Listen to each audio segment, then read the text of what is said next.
રાધનપુર શહેરને આખલાઓએ બાનમાં લીધું છે। રાધનપુરના ડોક્ટર બાબા સાહેબ આંબેડકર પ્રાથમિક શાળા ખાતે આખલાનો આતંક સામે આવ્યો છે। રાધનપુરના ડોક્ટર બાબા સાહેબ આંબેડકર પ્રાથમિક શાળા પાસે આખલાનો આતંક સામે આવ્યો છે। આખલાના આતંકમાં એક યુવાનને અડફેટે લેતા ગંભીર ઘાયલ થયું છે। શહેરમાં આખલાના આતંકને લઈને લોકોમાં ભય જોવા મળ્યો છે।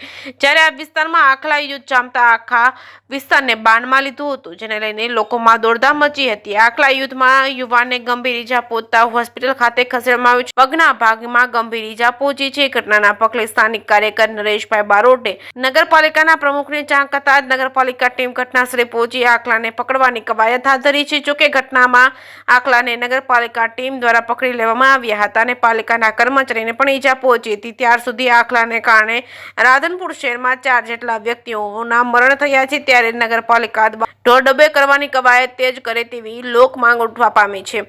જે કેસની ગુજરાતી સાથે મનુ ઠક્કર, રાધનપુર।